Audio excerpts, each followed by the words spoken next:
Kia ora, welcome back to another episode of Sharpen Up. Our manu hiri today is Kennedy Cherrington. Thanks for joining us, sis. You're over here for the NRLW. Unfortunately, couldn't play due to injury, but how has it been back here in New Zealand? Kia ora whanau, thank you for having me. No, it's always good to come back home. Haven't been back since April this year, and yeah, what better way to have an away game back home in Aotearoa. Unfortunately, didn't get the chocolates, but that's all right. Yeah, thanks for having me. Can't wait to have a it's great to have you. How was it being there yesterday at Go Media Stadium? The Parramatta Eels, Wahine took on the Warriors Wahine. How was that? I think from the arrival of the stadium, seeing the pōwhiri for the Wahine was very powerful. I found myself getting emotional, and I was like, oh, wrong team. But I think I'm just really proud for Harata, Capri, Api, all the girls that have been playing the game for a very long time, seeing them acknowledged basically, as the just welcome back, really. And it was a really powerful moment seeing them run on the field from the old tunnel. Yes. Like it was an energy in the stadium, and I felt like from that time they had so much to play for, and 14-0 kind of speaks volume of what they were playing for. So very proud of them. And just an update on your injury, sis? Yeah, so I hurt myself in first half of the game 3 in State of Origin. Similar to Reece Walsh's injury, and he's thriving at the moment, so I'm kind of looking at him and going, we on.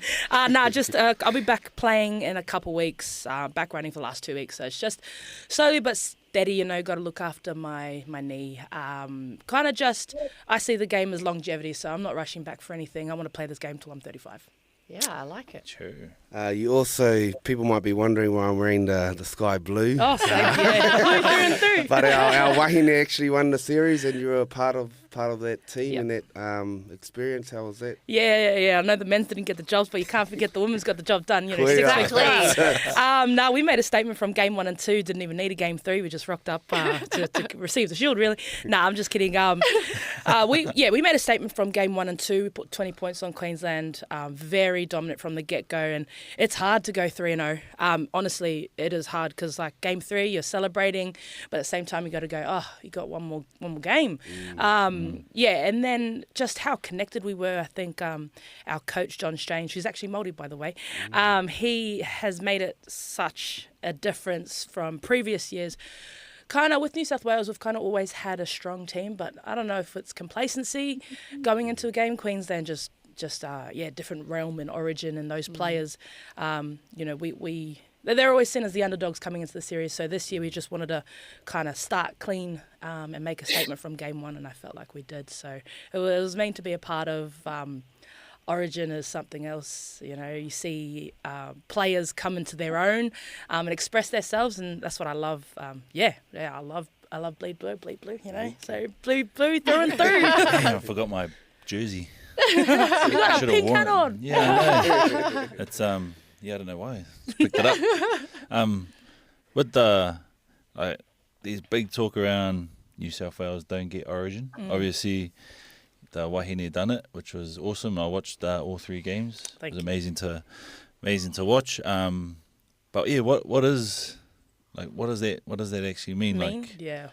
I think it's a comment that's just kind of thrown around these days, but I know where it comes from. It's like, this is the biggest game in our arena, and if you're not showing up from the get-go, then do you really belong there? So that's what I kind of feel like it's contextual, a comment.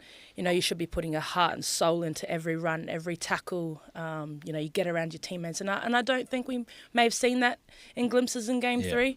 But, you look at Queensland, there's so much to play for with their captain losing his dad a few days before. So all of them are going to buy into that and do their captain proud. So, it may have been written before it even started. But I'm sure next year, they're going to have that fire in their belly and go, nah, we want to make a statement next year. I know Pal's happy. Oh, yeah, I was going to say, we're all a bit sad here in the studio, us Blues supporters, but Penny, you must be happy. Is that why you turned up today? Is that why you chose that background? I think he's just in my office, cool. Penny, what did you think of the Origin? Oh, look, I thought it was I enjoy watching State of O all together. It doesn't matter who's winning. I like the banter from me listening to all my mates especially the one sitting on your right there, Coco, and his dry jokes that he's got going too at the moment. But I mean, like it's the best part is like the buy-in from everyone. Like in Wainui at the league club, they've put a white picket fence between in the middle of the club. And they've got New South on one side, Queensland on the other, and it's just straight banter the whole game, whether you're winning or losing. And it's actually pretty good. Like my son got to experience it. He went along, obviously was up late, staying with his uncle and that, but he loved it. And some of his teammates were there to experience it. But I mean, it's just the whole hype around it. Like I know we don't have that here. We don't really have anything like that here. Yes. But the hype around it is, and the anticipation of each game is massive, and I feel like if we have something very similar to that here, no, not the East Coast versus That's state of origin. Sky blue. something similar like that. I mean, I feel like it'll have more of an impact for the fan base over here. I say bring back the Anzac Test match. Yeah. I did like that one. 100%. I agree. That's where the energy comes from, the competitiveness, but the respect as well. Yes, We've absolutely. been talking about that for a very long time. Bring it back. Bring it back. We were over there for State of Origin. But you were quite surprised at all the Kiwis that were actually there. We couldn't, before we even got into the stadium, we were just...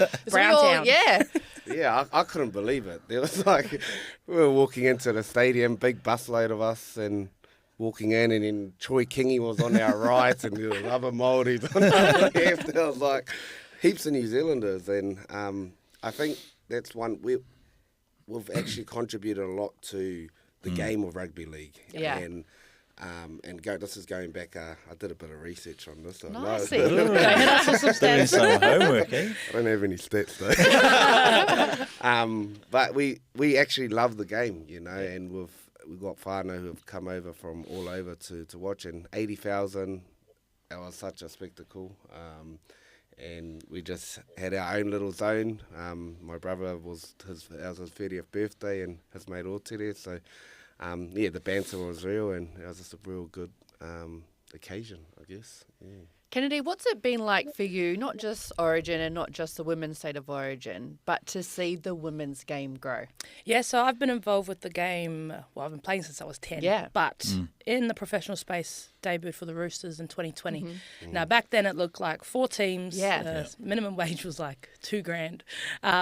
And like a 6-week comp. Yes, so short. Yeah, so short. And it was over like that. That's when the Broncos went back to back to back. And it was just like, you played 3 games. Yeah. It's very, very different to how it is now. We've got professional standards, high performance centres. You've got half a year of playing. So to be at the forefront of basically the momentum moving forward, it's just really rewarding to see and to be a part of. And that comes from the back of the wahine that from Australia and New Zealand that have kind of pushed that. We're looking at paying homage to our Kiwi Ferns and our Jillaroos who are playing back in early 90s, and they had to pay for their own accommodation, pay to go over to World Cup, and now we're getting paid to play. Yeah. So I think I'm always, I know a lot of others of my opposition as well, we come together because we have this shared vision of always respecting the ones that kind of laid the foundation and for our next generation. So it's pretty mean.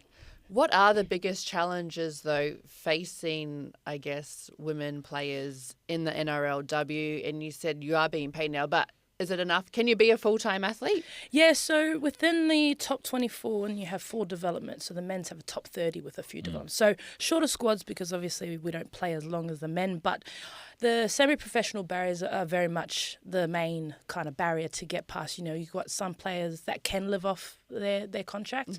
And obviously, if they've worked hard to have a higher to base be salary. more of that top tier. Yeah, under rep teams, all those type of things. And then you've still got our babies or our rookies who are on minimum, which is 47,000. Like, that is not little money. So it's just kind of finding that balance, I feel, with my squad. Majority of the team drops back from work commitments during the season. Yeah. And then out of season, that's when we pick up our work. So it's kind of like an even split. But there are still, barriers where sometimes girls can't get off work, where it's like, my mate, Abby Church, is a full-time paramedic. So those things you can't really navigate. But mind you, our manager's really good. Like we have our schedule 6 months before we even start. So it's just a lot of organisation and time management around that stuff. So, the men's get their bloody timetable written for them. We have to write our own and then add another timetable on top of it. The tāne here are always blown away even when I speak about netball, because it's exactly the same. Yeah. And they're like, wait, what do you mean you still have to have a job? And what do you mean you only get 2 dresses for the season and all that kind of stuff? So Sounds like East Coast Heartland. Got to write our own schedules, got to write our own trainings. So what is, I guess, the ultimate goal? And congratulations, because you are now part of the players' Board. Yes, the players' board. So Nice. I guess what's your role there and what are you hoping to achieve? So I've always been involved with being a big mouth in our women's space. So it just can't hold it back. I always have been the one to kind of call out things that aren't right, and that goes past rugby league. Like, that's just always been in me. I think it's just the big sister, and then always been involved with the Players Association within our group. And I started as like a player delegate, and then I moved to the PAG, which is like advisory board, and now I'm a director, the youngest director too, which is crazy. I always see myself as like one of the oldest now, and I was like a rookie a few years ago. But now I don't know. It's just something I'm really passionate about, and now I can sit directly with the NRL and have those communications on behalf of our playing group. So there's like 200 odd something NRLW players, and then like 300 or 400 odd NRL players. So I'm literally a representative for the voice that comes from the players to either change our playing rights or just navigate those tough conversations. And I love tough conversations. I thrive under them, because it's just like, no, sometimes things need to be called out, things need to be aired out, and change doesn't come about with keeping quiet. And where did that, you said you've always had that, one thing we haven't touched on, where are you from here in Aotearoa, and what's your whānau journey been like? Yeah, so, that probably comes, down to where I'm from, my nan, both sides, very hearty. From up north, Ngāti Ngāpuhi from the Hukianga and Mototo, where the Cherringtons are from. And then mum's from down Ngāti Tūwharetua and Korohe. So, that's whānau. So sometimes I say Turangi because no one knows where Korohe is, but I got it. Korohe. I know where that is. Yeah, so, I've been on my own journey, been doing some te reo Māori classes over the last few years too. And then off the back of All Stars, the last, 5 years I've been playing, just really diving into who I am. This year is probably the most confident I've felt in my Māoritanga. And just acting as like a sponge, learning all these stories about where I came from, and just sitting with some of my grandparents and just listening. Like, I think that's underrated, just listening, but even recording some of the stories that they've been telling about, just cool stuff, like originating how our iwi came about. And I just am so proud to be Māori, and I always will say that as a forefront. Obviously, social media, a couple of big backlash off of it, but if I can be, someone on their own journey, inspire our next, rangatahi coming through, then, I'm doing my job. And you're actually one of, a representative of a lot of our Māori people who are living in Australia. Courtney was the same, born and bred over there. What are some of the things you've noticed since starting that journey? Because I know for a lot of people, it's the initial start is so scary. Don't know where to start. Don't know where to start. Scared. What are some of the scared? What have you found since starting that journey? I think it is the shame within. I see it still with some of my cousins. I still feel it in some areas of myself, but it's just taking back that mana and going, nah, like, I am on this journey, not anyone else. Just ask questions, even if they seem dumb. There's no dumb questions in rugby league, so why is there any dumb questions in learning about who you are?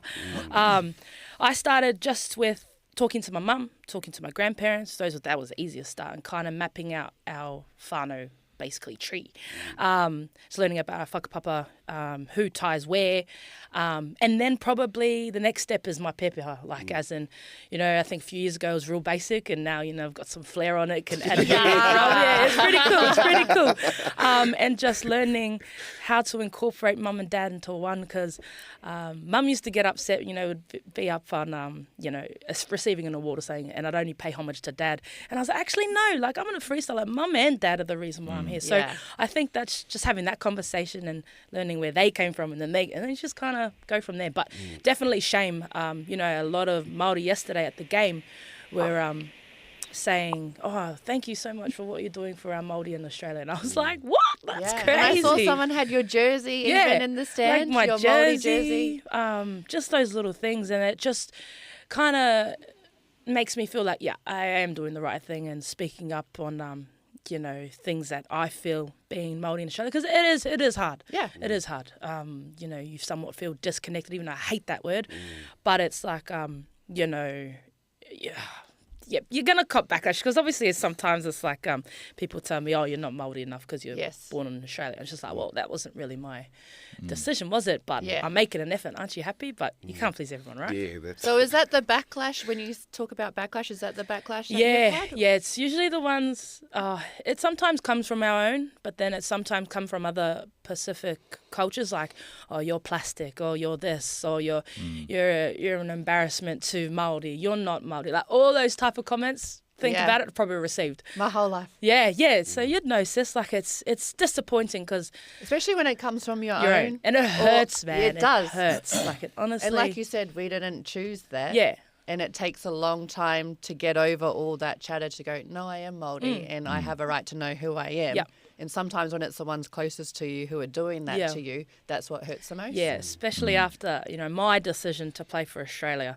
Yeah. That was something that kind of sparked this conversation. And we do face that over there. Like I played for Australia growing up in netball, and then you are faced with that. And then you look, it's probably different now, but when I was the only brown girl in the team. Yeah. And so you look around and go, well, actually, I don't look like anyone here. Yeah. Do I actually belong here? And then you learn about who you are. You're like, well, I'm actually not Australian. And you do face all these challenges? Yeah, those challenges are difficult. But how I see it in our game, like, I get the opportunity to represent my culture. So that's kind of like, why can't we live the double life? I agree. Why do we have to choose one, Yeah. How I seen in my decision to play for Australia was, I'd never grown up back home in Aotearoa, even though I am so proud to be Māori. I'm on my journey. But this was the place that gave my parents the opportunity to then give me the opportunities. So in my head, it makes sense. And that's you played all your sport over there. Yes, like, I don't know why people can't get that, but I don't need to explain myself over and over again. But that is probably the reason where it stems, and then I can use my platform to then, educate rangatahi going through around the shame and all those conversations. I know how you feel, because I played for Ireland at 2 World Cups. You're very Irish, bro. All my Irish whananga give me shit too. Yeah, this has been a pretty awesome kōrero, because when Api told me that you were coming on the show, I had to do a bit of research and have a look at who Kennedy, the person was, and all I could see on Google was just that, and this reflects from where you're from. It could be your Ngāti Hine side, Ngāpuhi side, or from Korohe, that all your videos of just you fighting. I knew you were going to say that. You were going there. I was like, here we go. Nah. It was 2 times, bro. 2 times. There was the one in you backed your sister up, which that's probably a Ngāti Hine Ngāpuhi trait. And then there was the state of origin where you just nitpicking, and I would say that's come from down too whareto ways. Nah, that is what it is. I love rugby league. You get to express got a yourself. record too. Oh yeah. So and you spoke about back in when NRLW first started, there were only 3 games. And you got the lengthiest ban. Did you play 1 game? Or? Oh, so let me justify that. Sorry, that was the year. Mean spear tackle, though. I was on Leish onto. I'm so sorry, sis. Nah, we're good. So, okay, let's start from the start. What was the first one? Push and shove with the sis, yeah. She hurt my teammate, her ankle was broken, I heard it snap, reacted, redhead, bang, If that was your brother, if that was your sister, I think everyone would react the same. So I got a $400 fine for that, but that's all right. Easy. I'd do that. I don't regret doing that. So that's just, you got to have your teammates back. And then the second one, State of Origin, that's just, she dropped the ball. That's State of Origin, That was the funniest one, I think. You gotta let them know, because that was like they had back-to-back sets. They were trying to score, didn't, and then that was momentum that we gained back, and then won us game 2. And then the length is ban. If you're not getting suspended in the middle in rugby league over your career, have you really done anything in the middle? So it's just a tackle gone wrong, a bit of a misjudgment with me. Felt like she was going, and then it's a bit of an accident. Help her even more. I missed half a season. Thank you. That's when it was longer. Not the short season. Wasn't the short season, but Pity for you. Yeah, I was going to ask you, how is it playing with your sister? Like, I know that's probably one thing I wish I could have done a bit more with my older brother.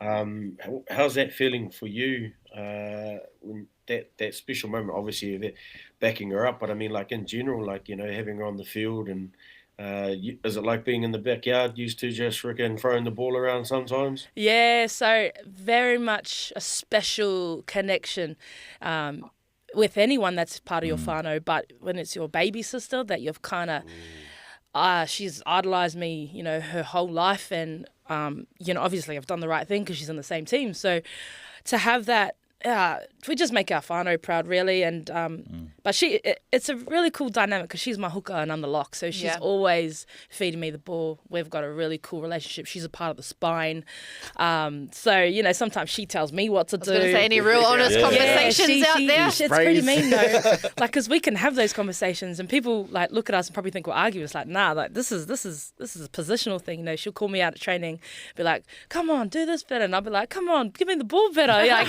it's pretty mean. And I think defensively, like, it feels like we're in the backyard with our brothers and our cousins. I love tackling with her because, like when we hit together, it's like, we on, like it's really special. But, seeing her do her thing, she didn't have to follow rugby league, but she has, she's good at it, runs in the genes. And every time I look at her, it just makes me happy, like just brings a smile on my face. Seeing her get hers, basically. So I kind of love to separate that we're two different entities. We're not, she's not Kennedy's little sister. She's Ruben. Yeah. That's what I really try and lay the foundation. She has a mean little rep honours at the moment. So she's got under-19s New South Wales captain for 2 years in a row, back-to-back championships. She's been a part of the All-Stars for 2 years. Yeah. So, she's her own person. So when we come together, it's just like, we complement each other. Absolutely. Yeah. And you guys also do your podcast, Cherries on Top. So how is that as well? Oh, thanks, sis, for the plug. It's pretty mean. How we see it, it's just like being a female athlete, you have to find other avenues of, income. And, we've got a pretty cool dynamic and people want to see that. So there's just layers to us as athletes. We're not just rugby league athletes. We always love to see ourselves as different canvases in our lives and trying to really capitalise on those opportunities. We're pretty big on the social media space too, just kind of letting people know that we're normal people and just expressing ourselves authentically. I also like that you guys were over here for Matatini at the start of the year, was it? So how was that? Yeah, so off the back of All-Stars, we had a calling to come home. Been feeling it for a while. And obviously rugby league commitments, you can't just come home all the time. So All-Stars was like a time for us, after some just the up and downs, with life. All-Stars campaign was mean. We had our cultural advisor come in and just basically give us all her knowledge. And turns out, her iwi were performing in Matatini. So we were like, let's go. That night after All-Stars, booked tickets, to come home from Matatini and just spent like 10 days going up north, down to where Mum's from, to Matatini, and just basically we're in a big hikoi of learning. So that's where we just felt, just the calling from our ancestors to come back to our whenua, and that's exactly what we did. Visited. I think with our mum's side, we went back 9 generations just with our whakapapa and visited every person that on that whakapapa tree.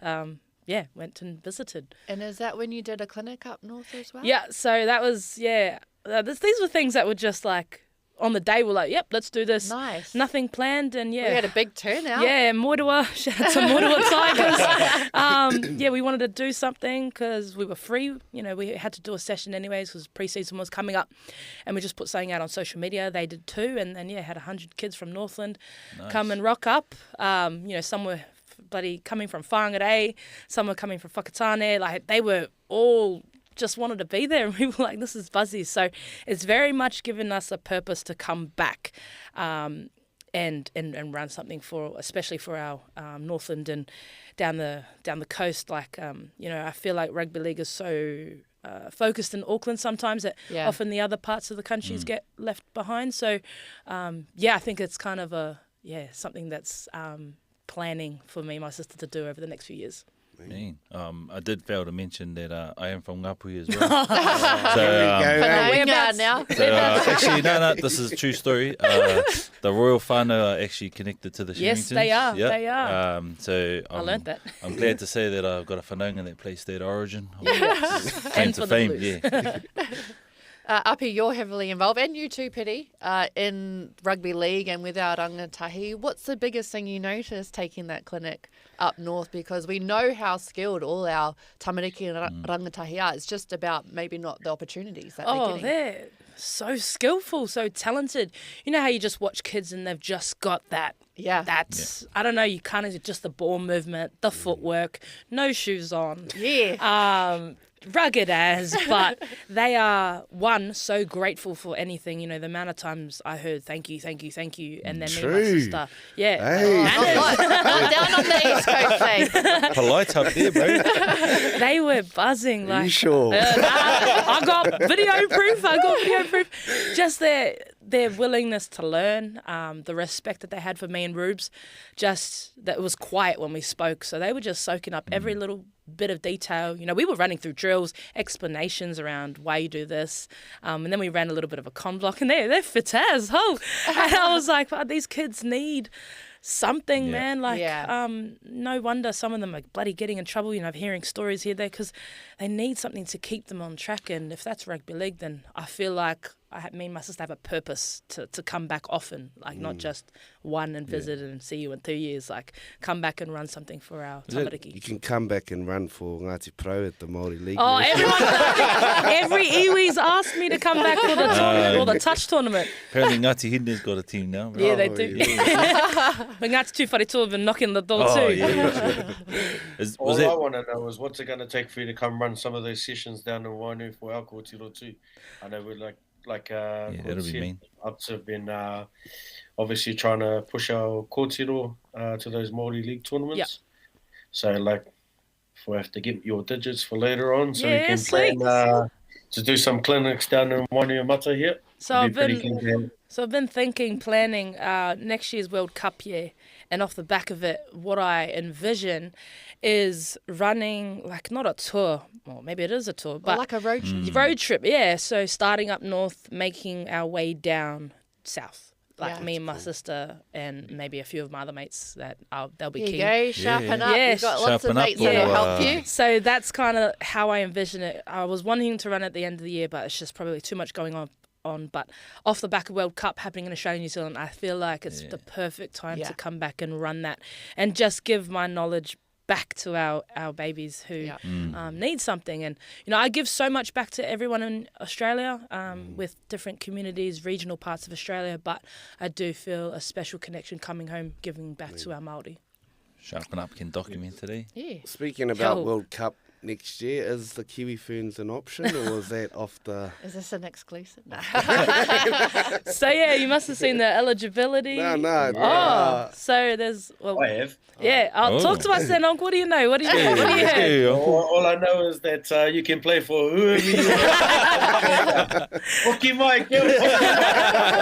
Yeah, so there is some chat. I don't know how far into the conversation it actually is. So given the men's have tier 1, tier 2, but they need to go our international games. So they've proposed, or someone's proposed. I'll double check this later. So, you know, if it's debunked later, who knows? But so the tier 1 nations can then float to tier 2 and back and be still origin eligible. So the eligibility goes out the door. So if you don't get picked for Australia, I can then play for Kiwi Ferns or England or like whoever I'm eligible for. So just gives our wahine some, you know, opportunity to play for whoever. And because, you know, you're not just from one place too, so it gives, you know, for me instance, or my mate Jazzy Strange, who's eligible for England, Australia and New Zealand. So, you know, if you don't get picked for that team, you're going to find another team, and I feel like, you know, the other Pacific nations need some of that flair, because imagine how even the comps would be. Right. And did you know actually like 80% of the women's game is Indigenous or Pacific Islander? Yeah. True. Yeah. It's massive. crazy. So like we make a massive vast of rugby We're a league. huge contributor. Yep, definitely. Without us, there's no rugby league in my end. That's it. Yeah. Absolutely. So did we won't go back to Aki's Did original I come question in? then? Or did we diverting? Because you don't have to, sis. We'll just wait till next year. Nice. On the weekend, we saw the Warriors play. They beat Benji's Tigers 34-14. Everyone, I think, watched that game. Sis, I'll get your thoughts first on that one, because you were there. Yeah, I was there. I was in the Best Foods. Yes, With, Best Foods Mayo. Yeah, with Sheree, Gillies, Ash, and Louie. Don't know how I scabbed the spot too. That was just vibing out, seeing the crowd sold out again. Yep. I think that's really special. And then obviously the Wahine and the Warriors got the chocolate. So it was a very special day to be a part of. You could feel the mana in the stadium. The game was electric. I did feel like Tigers were on the comeback, and then, Warriors just made a statement in the last 10 minutes, 34-14, 34-12, something like that. I just thought it was a mean game. What better day to get a meat pie for Warriors? I enjoyed both games. Watched the Wahine while my son was getting a haircut, and At the it bar, was they nice. good to see the Wahine get a win. Damn, Out too of soon, Hawaii. too soon. And then the men took over, and must have been Api and that not going to Benji's training. Saved our tips.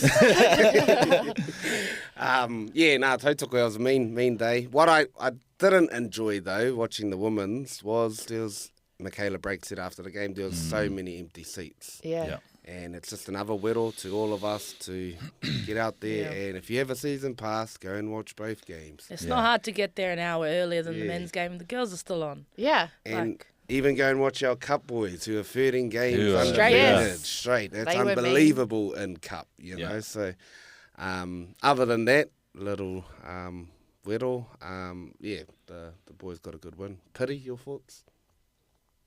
Just on that, bro. Like I feel like because the girls have actually just rejoined the competition, people are still trying to find their feet around that. And not only that, with the junior ones, I mean, what they were down by so many points, and we were able to fucking claw it back. Yeah, But flag on the Saturday was crazy. Yeah, it's just I think for most people, it's actually whether there's enough promotion around what games are played like back to back to back. You know, having that on display, I mean, you know, everyone might be more enticed to head along to those games.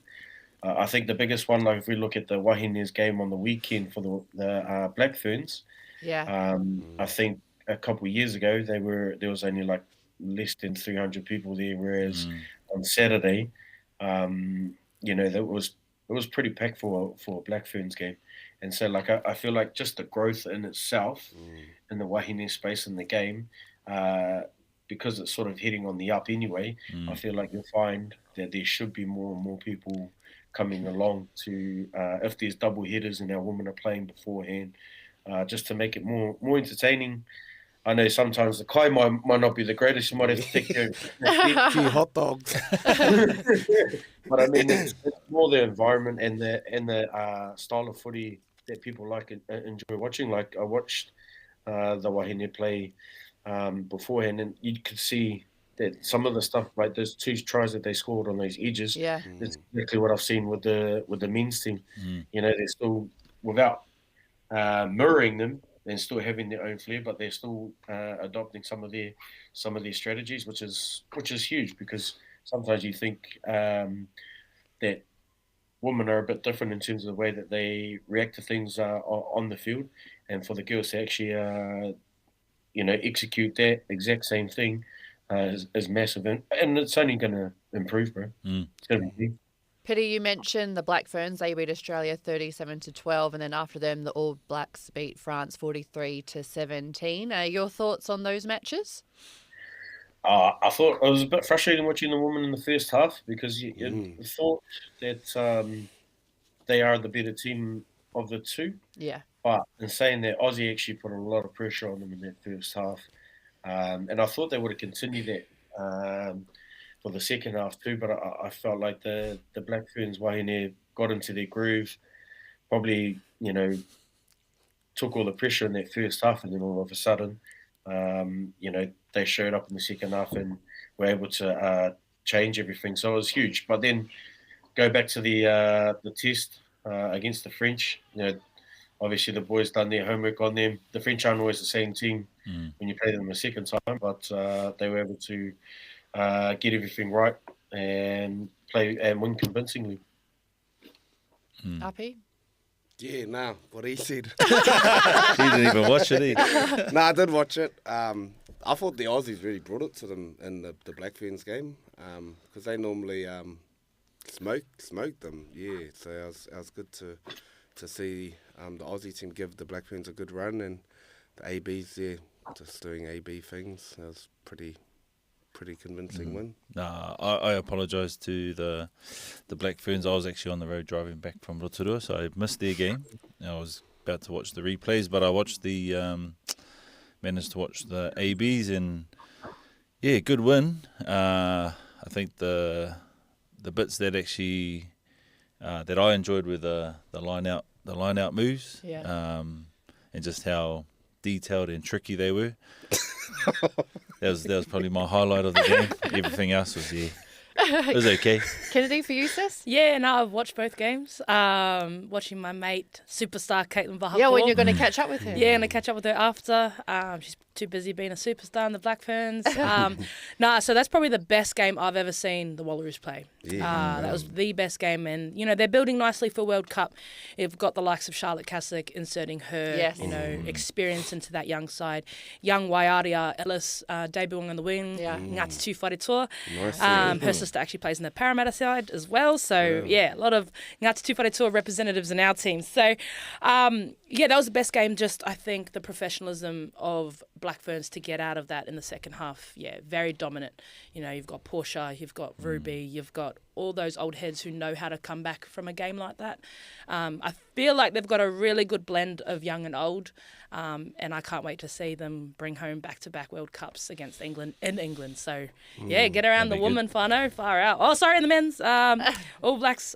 This is All Blacks things, I'm keen for that South Africa clash later on. So, I'd be good to see my mate Caleb Clark back in the mix too. So and while we're on the topic of men's rugby, it was the Australia-New Zealand team versus the British Lions. David Havili was co-captain, but I think one of the biggest talking points has been the uniforms, which are just dreadful, weren't they? We were just discussing this off air. I said, respectfully, how bad was the design? Or minimal effort. A black strip down the bottom. I'm pretty sure us 4 or 5, sorry, Uncle, we could design something better. You just chuck on some kurus or something to pay homage to us over here. In such a momentous occasion for Australia and New Zealand to come together, doesn't happen very often. No, your kit is something that is so special. You know how important your jersey is, your boots are.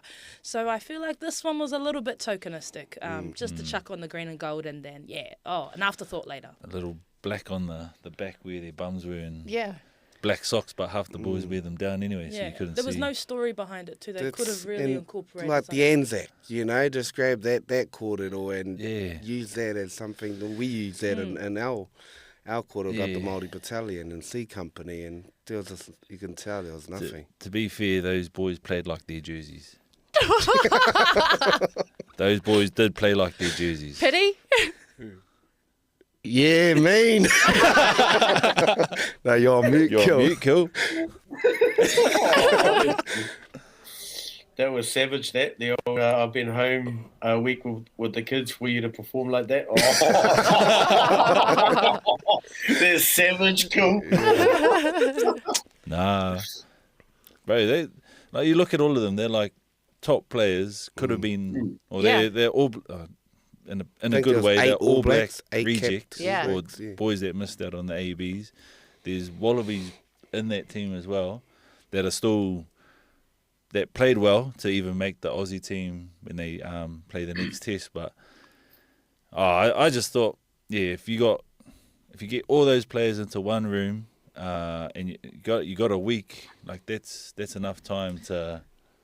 I feel like maybe it comes down to the connection in the jersey. Like, that's where it starts. Yeah. You're going to have disconnect if you're playing for a jersey you don't know anything about. So if there's a story incorporating them on the journey and why they're here, then I feel like that brings on-field connection. Yeah. So I'm glad the conversation's happening, though, because I've seen so many graphic designers on socials being like, this is what you missed opportunities you just could have done. So maybe it starts there, you know? Pity, is this how you saw the game going against the Lions? To be honest, I watched 5 minutes of it and then turned it off.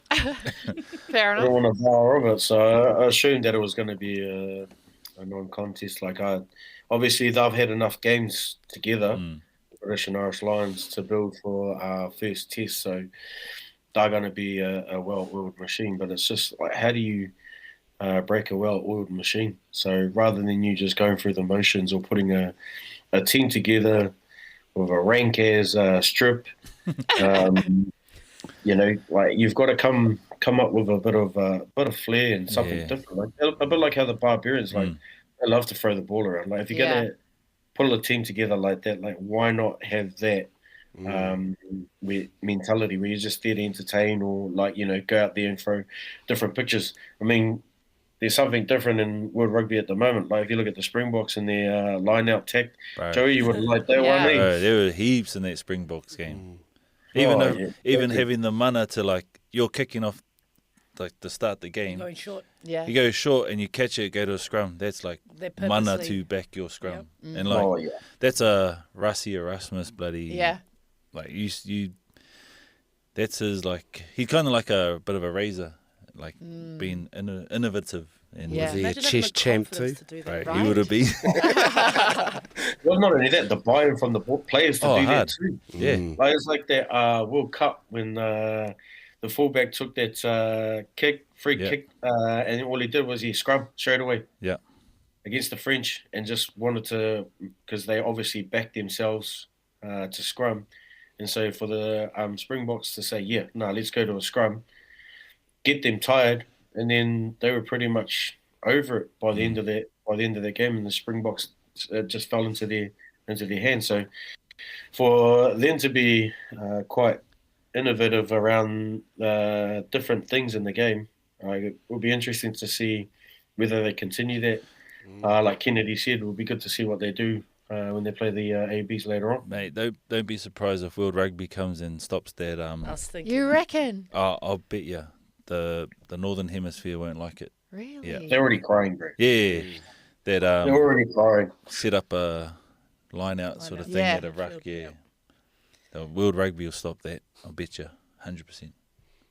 Should we use it for the Watch coast? it this week. Watch it this weekend. Well, how do you feel if they do that? I'd be disappointed because you take away the creativeness of footy. I agree. And then you just get back to boring old. It's within the rules, though. Yeah. You can bend them a bit. Yeah. It's, Mate, if you can bend them, The only difference is they're lifting the person that's catching the ball, right? Which means they've got time to set. Yeah. Whereas we've done this in the past where you actually just set up them all, yeah. So what they're doing is the only difference is they're actually keeping their player that's catching the ball in the air to give them enough time to get themselves set for an actual proper maul. Yeah.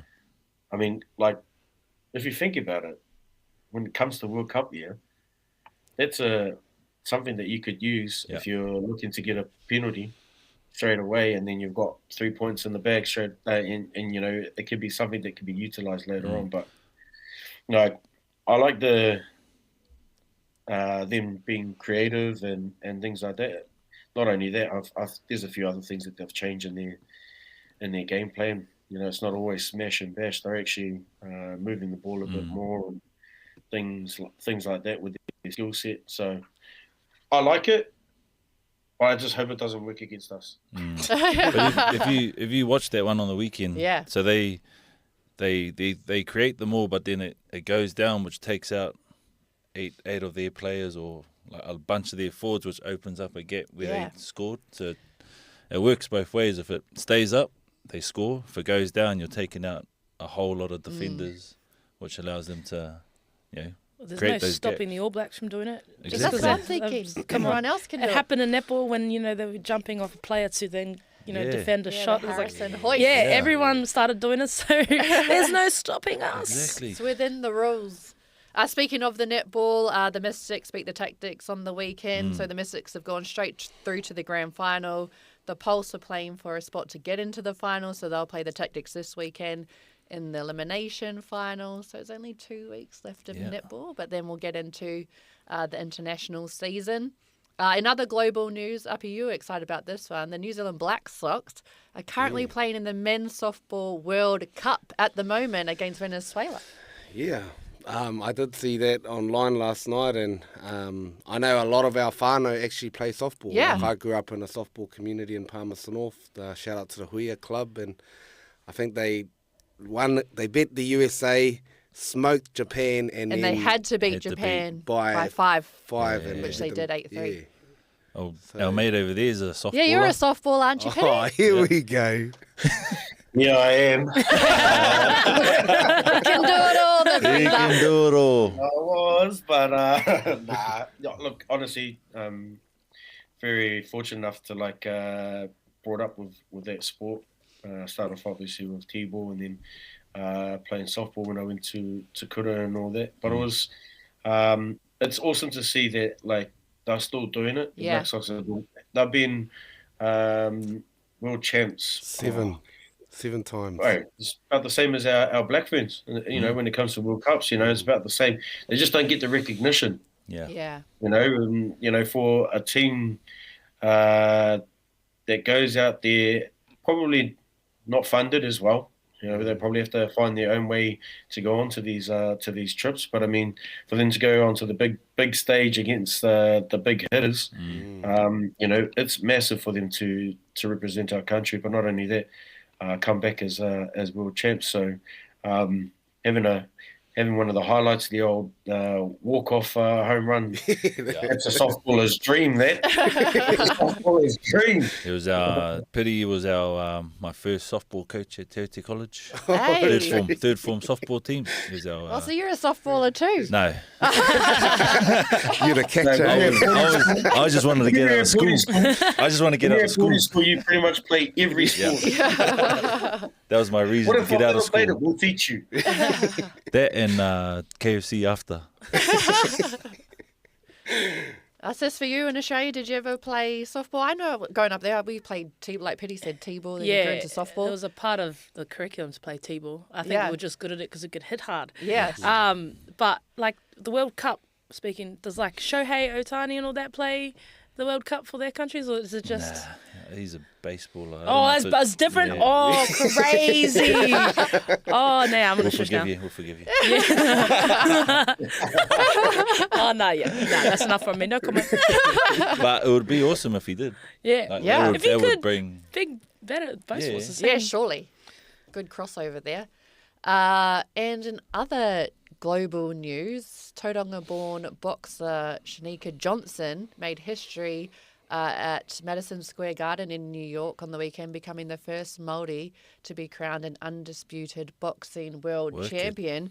And she headlined an all-female card, which is just unreal. We've spoken about it on this podcast, Māori Ki Tau, but to see one of our wahine on the big stage and to come away with the win. Wicked. It was Kai the week before, 2 weeks before. Now, Yeah. now the sis doing big things in the States. That's pretty awesome to see. and to good be at the first Māori, We're just good at everything. yeah. Class starter just because he's Māori, because we're Māori. Yeah. Good at everything. Exactly. With your history, you could jump in the ring with me. What do you reckon? It started. We've been talking about a Sharpen Up fight show. Yeah. You could be the next My sister Māori. actually called me out. She said she wants to do a charity match, me and her. What, against Against each each other. Hey, other? we could do like a siblings. We'll get you and your bro. Yeah. Might be Do you Oh, reckon hell you no. could? Nah, Your so- brother's massive. I was going to say, is that there's probably weight Sibling. classes and... No, so yeah, on our first episode of well, it was after the back of that Yeah. fight. No, I got mobbed. No, but off the back of that, my sister was just like, we should go head to head. And actually, KO Sports, No Limit Boxing reached out and said, Yes. if you're keen, we could put you through a 6-week training camp. Yeah, the Rose and we'll actually brothers. yeah, Georgie and that. Yeah. Actually said, yeah, we're keen, and we've got a few sponsors who are interested. And we're just like, oh, okay, let's just get through like a good season, and we can talk later, maybe in That'd a be cool. pre-season, just a good, Yeah. You reckon you could I go reckon. at I each guess other? the only person I'd go against is my sister. You reckon? Yeah. That'd be I pretty mean. see. Speaking about boxing, we have a big boxing card coming up. Sonny and Gallon. Oh, yeah. Long overdue. Fakaro, what do we think? We spoke about it a few weeks back, eh? Yeah. But I'm going to look forward to it. Some big smack being Yeah. talked on, especially on TV. I think it Yeah. was after Origin. Like that was the funniest interview I've watched. I'm coming for you, boy. Will it be this Wednesday night? Your Fakado, your thoughts on that, sis? It's long overdue. Rent's obviously due as well. Nah, jokes. But I see Gallon heaps in where I live. He lives in Yeah. the Shire. He's like a neighbour. He's down the road. So his boxing gym's down there. So I walk past. He's always training hard. Yeah, some of the comments have been outrageous. I'm like, are these scripted? Yeah. Sonny's such a nice person. Like, I've never seen him speak like that about anyone. He's a shit person. I'm just like, oh my gosh. Anyways, keen for it though. Should be yeah. I'll see who wins. Sonny, Yeah. I reckon Sonny. Yeah, Sonny. If you want a good breakdown of the fight, I've seen James Cameron's breakdown this morning. Oh, yeah. Oh, yeah. He's got a good little breakdown there. And yeah, I'm still backing Sonny. Yep. Hopefully he can get the W, but I know Gal will come out firing. So, Yeah. And yeah, it should be a good one. Yeah. Pity, your thoughts? Hang on. So you guys are all supporting Sonny, but you fellas are all New South supporters. Is he a Queenslander? No, but No, Gal's Gal's on the the king. New South. Oh, I was going to say, and? Yeah, but You guys be going with Gallon? He's our Nah, Polynesian but brother. Yeah, Yeah. Sonny's from Aotearoa. Yeah. Okay then. And he's got the best I'll give you fight fellas talk. that. To talk with the bro, Sonny. Oh, Like,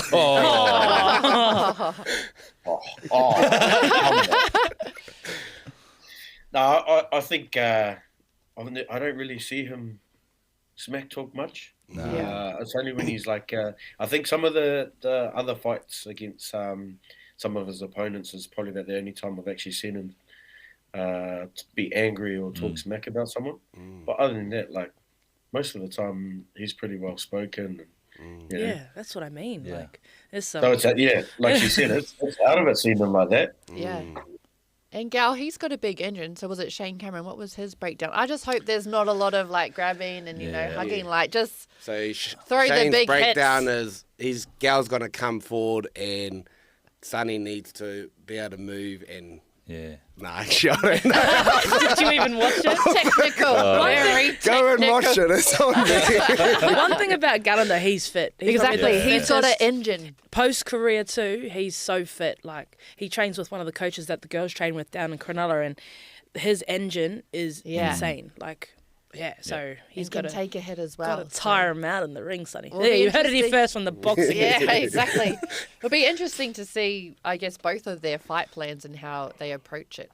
Uppy, you had some local club finals. Oh, yeah, just a shout out to a couple of our rugby club finals on the coast.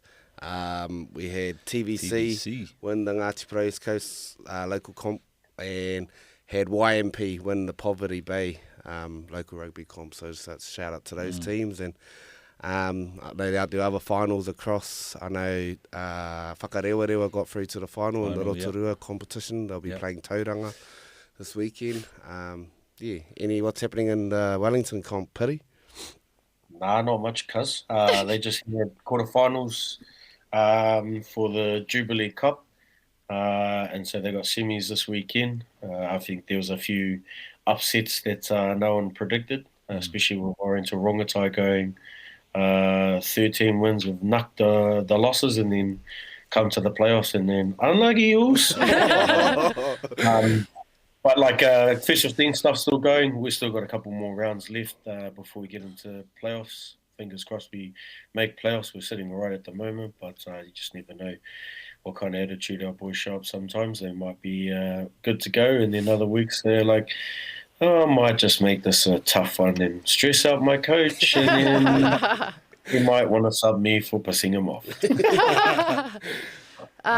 Joe, for you? I got a shout out to our wahine team at my club, Ponsonby. Yep. The Ponsonby Phillies did a 3-peat on the weekend. Nice. So they won their championship final just on Saturday. Mihi ana to TVC and YMP down the line, and we've got our semi-final this week. So you didn't play on the weekend, just No, it was quarterfinals for the Auckland club, but because we finished within the top 2, we go straight to semis.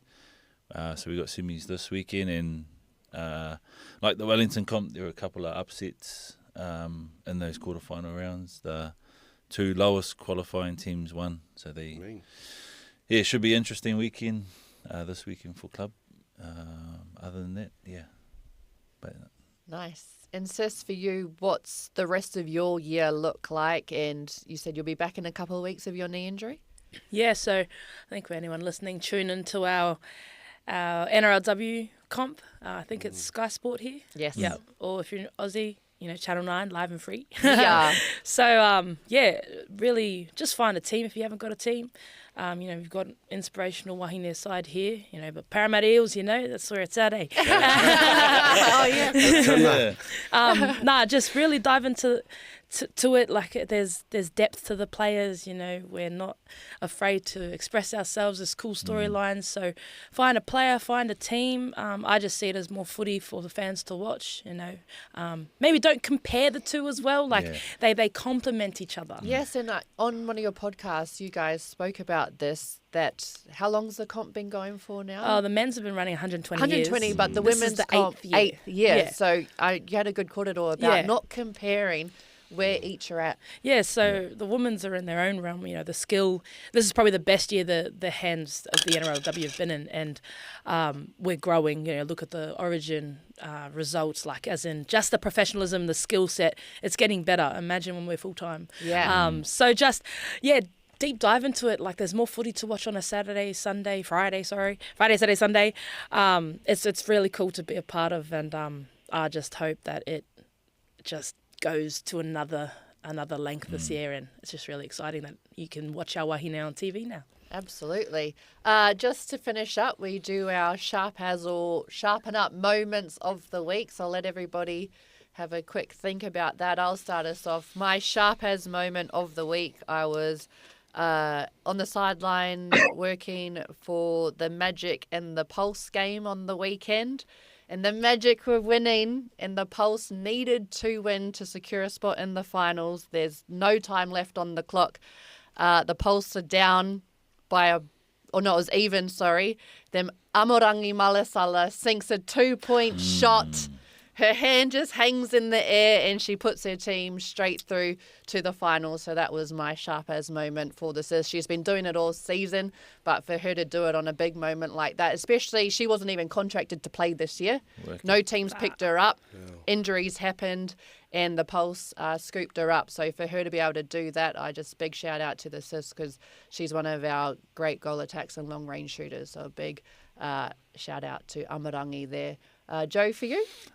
Sharp As, we've spoken about it, was the Springboks in their creativity. But Sharpen Up moment was probably a couple of weeks ago.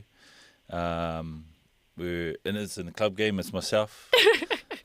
We had a dominant scrum, ref wasn't giving us anything, and sort of I got frustrated, blew up at him. You did The it, whole didn't game, no, I didn't. And then after the game, I text the Auckland ref manager, the boss, and sort of explained the situation, and then he screenshotted the law to me. And I read it, and I was like, oh, yeah, aroha mai ref. Can you, sorry, at your next ref meeting, can you please apologise to him for me? So that's my sharpen up moment. That generally I'm pretty good. I'll read the laws before the season, but this year I just thought, no, koro knows the best. And yeah, I'll be better next time. Nice. Pity for you? Erta. I think the sharp is would be our boys have been sick, and we've played a shitload of games. So for them to come back, have only one training, and pull a pretty good performance on Saturday for against Hibs, Hart International Boys School, was pretty sharp, considering, you know, we only had like one training, a walk through, and then the boys pretty much had to get on with it. So that'll probably be the sharp as moment. Oh, and also Wainumata Lioness Kōtiro bet Ramwick on the Queen Fishers on the weekend as well. There's been a few cancellations and defaults, and the girls finally got a chance to run out at home. So big raps to our wahine. Nice. Api? Yeah, my sharp as moment was watching the Waz wahine get their first win at home. That was a cool moment, and inspiring a lot of wahine.